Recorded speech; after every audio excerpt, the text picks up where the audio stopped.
Vem cá, você já pensou em criar uma fórmula para resolver alguma questão de matemática? Isso não passa nem pela minha cabeça. Matemática e eu somos quase incompatíveis. Mas eu vou te falar, o Rafael é diferente da gente, é uma criança diferenciada. O Rafael tem 11 anos, minha gente, mas ele já está acumulando feitos de gente grande. Porque além de se destacar nas Olimpíadas de Matemática, esse jovem talento foi além. Ele criou uma fórmula própria, você acredita? Desenvolveu questões da OBMEP, que é a Olimpíada Brasileira de Matemática das Escolas Públicas. Que aí dele deve ser lá para cima, né? Nessa reportagem, você vai conhecer a história inspiradora desse pequeno gênio e vai descobrir o que motiva o Rafael a uma paixão tão grande pelos números. Olha aí. Essa mãozinha rápida que escreve esses números não são de um professor de matemática, mas sim do Rafael, um garotinho superdotado que com apenas 11 anos criou uma fórmula matemática que foi validada por um professor. A fórmula de Kessler foi batizada a partir do sobrenome do Rafael. Tudo ideia do pequeno gênio, que desenvolveu essa fórmula por conta de uma curiosidade matemática, enquanto resolvia questões da Olimpíada Brasileira de Matemática. Agora eu vou conversar com a Roberta, que é mãe do Rafael. Roberta, primeiro, eu queria saber como é que foi tudo isso, como ele conseguiu desenvolver essa fórmula tão pequeno. Olha, para a gente também é algo que surpreende, né? Eu, como mãe, contar um pouquinho sobre a história do meu filho. E em relação à criação da fórmula, aconteceu o seguinte: ele estava fazendo uma aula online e nessa aula online ele precisava resolver um cálculo da Olimpíada Brasileira de Matemática e ele ficou se questionando, ele ficou pensando assim, mas de repente se esse cálculo for aumentado, eu vou ficar sempre nesse mesmo raciocínio? Essa inquietação dele durou até o final da resolução do exercício, ele terminou, finalizou, ele tinha acertado a questão. Passado alguns dias, ele pensou novamente nessa questão e quando ele pensou nisso, ele falou, eu acho que a gente pode ampliar. Ele estava numa conversa com o pai dele e nessa conversa o pai falou para ele, essa resolução aqui, esse exercício, ele é feito com um quadrado. E se fosse um retângulo? Quando ele perguntou isso, na mesma hora meu filho pensou, realmente, se fosse um retângulo, eu teria que pensar diferente. E nessa perspectiva, ele criou a primeira parte da fórmula, e ele viu que dava para fazer uma aplicação no exercício que ele tinha resolvido no simulado. E depois ele pensou, então eu acho que eu posso também colocar nesse exercício do retângulo. Mas faltava um pedaço dessa fórmula. Esse pedaço que faltava, o Rafael pode explicar, né, com mais exatidão, né, eu não conheço muito sobre isso, mas ele diz para mim que é algo relacionado ao quadrado perfeito. Isso eu consegui entender.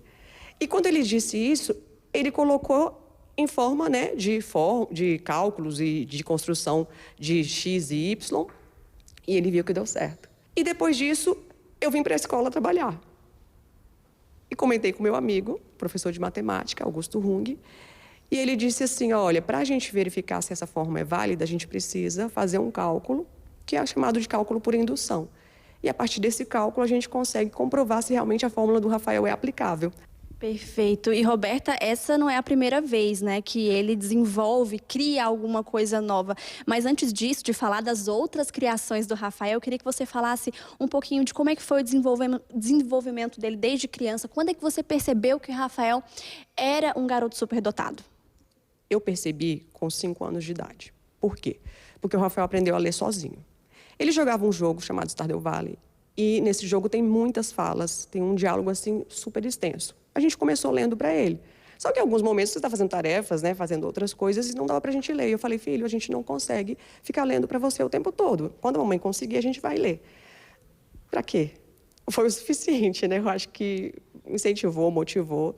E, de repente, a gente viu que ele estava lendo. Ele lia todos os diálogos, ele lia todas as conversas que tinha no jogo. E como é que é esse cotidiano tendo que conviver com esse diagnóstico que é maravilhoso, né? Mas, ao mesmo tempo, carrega vários desafios. Como é para você, para o seu marido, essa questão de lidar com os desafios, de proporcionar para o Rafael uma condição de estudo que esteja ao nível dele, né?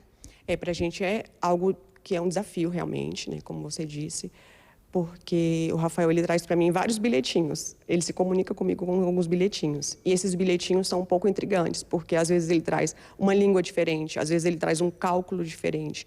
E tudo isso é uma comunicação que ele tenta ter com os pais, que são as pessoas mais próximas dele, e às vezes é um pouco falha. Olha só, o professor resolvendo uma questão usando a fórmula matemática criada pelo Rafael. Depois de validada, a fórmula foi patenteada. E não foi só a fórmula que o Rafael desenvolveu, não, viu? Aqui está uma lista de várias invenções do Rafael ao longo desses anos. Tem uma aqui que me chamou muita atenção, gente, a criação de uma nova língua. Rafael, me conta, como é que você criou essa nova língua? Eu estava jogando um jogo chamado Chants of Senna. Aí, eu zerei esse jogo.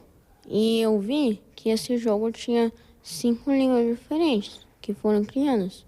Aí, eu decidi criar a minha própria língua. Rafael, me conta, você fala inglês fluente? Sim. E você aprendeu com quem, Rafael?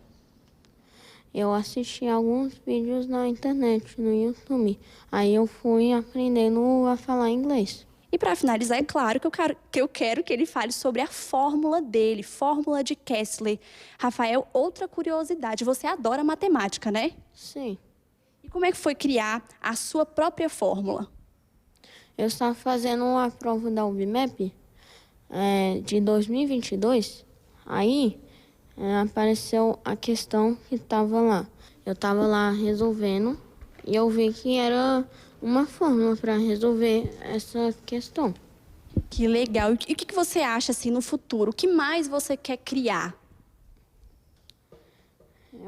Eu acho que eu quero criar uns números, talvez uma fórmula ou outras coisas. Recentemente, o Brasil atingiu a marca de 5.000 superdotados. Segundo a Associação Mensa Brasil, entidade que reúne pessoas com altas capacidades intelectuais no país, quase 2.000 crianças brasileiras são consideradas superinteligentes.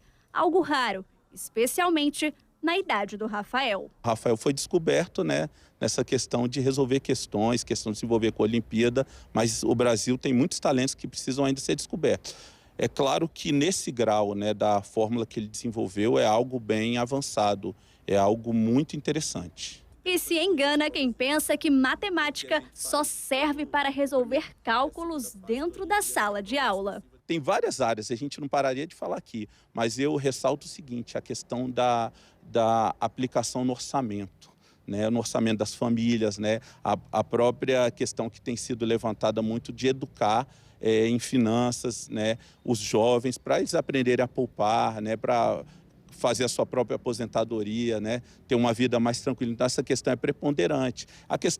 A matemática é uma linguagem, e ela é aplicada aos mais diversos contextos. Então, essa questão seria muito útil no nosso contexto brasileiro. Gente, o mundo é matemático e a gente às vezes acha que não consegue fazer essa relação, mas está aí, explicando. Tudo é matemática, a matemática é usada para tudo. E quando a gente vê um gêniozinho desse aqui, traz até esperança, E ele falou sobre educação financeira também, que é importante para todos nós.